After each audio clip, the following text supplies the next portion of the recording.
Today I will be reading Willoughby Moon by Greg Willoughby. Willoughby Smith could not sleep. Every night the moon outside his window got a little smaller, until one night it wasn't there at all, and his bedroom became very dark. "You afraid?" his mother asked. "No," Willoughby said. "I just wonder where the moon is." Later, Willoughby saw a soft light coming from his closet. He looked inside and found the strangest thing.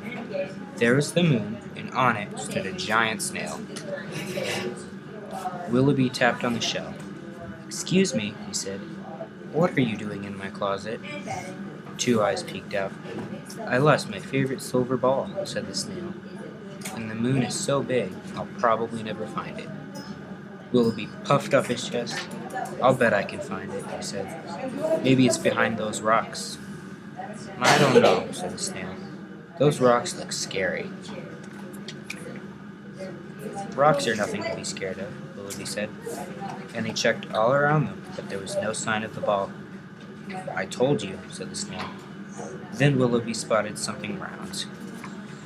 It was a dusty old moon buggy. "Let's take a ride and look inside these craters," Willoughby said. "Not me," said the snail. "It sounds bumpy." "A bumpy ride is nothing to worry about," Willoughby said. They rode the buggy all around the craters while the snail watched. Still no luck. Until Willoughby spied something shiny. "I think I see it," he called to the snail. This time, they found an empty space pod. "We've only checked one half of the moon," Willoughby said. "Why don't we rock it to the other side?" "Oh no," said the snail. "I'm afraid of heights." "Heights are no big deal," Willoughby said. So Willoughby flew the space pod to the far side of the moon. He looked out at all the rocks, craters, and mountain tops. The ball was nowhere in sight. When Willoughby got back, the snail told him, "There's only one place left to look." And he unrolled a map showing the inside of the moon. Willoughby followed the snail to the mouth of a huge cave. Then he stopped. "I can't go in there," he said. "It's too dark." "The dark is nothing to be afraid of," said the snail. "Look, I'll show you."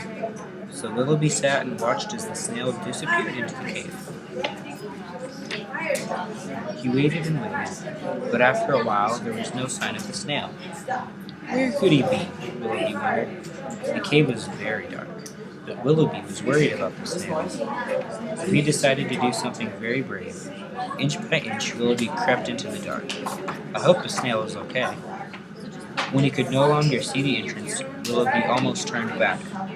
But then he saw something round and shiny and familiar. Up ahead was a bright cavern. Everywhere Willoughby looked in that cavern were giant snails, and there was his friend holding a silver ball, high in the air. "Look what I found," the snail shouted. Outside, Willoughby and the snail played all kinds of games. In some, it was the snails versus Willoughby, and in others, it was Willoughby versus the snails. For each game, they invented brand new rules, and when they got tired of the rules, they changed them. After a while, the moon was only a sliver in the darkness, and Willoughby could see his closet door. He waved farewell to his new friends, but the snail was having too much fun to stop for too long. Back in his bedroom, Willoughby could hardly keep his eyes open, and even though the moon wasn't outside his window, he knew exactly where it was. Sleep well. My name is Marshall Banks, and this is a project for Miss Morris's 5th period Infotech class 2015.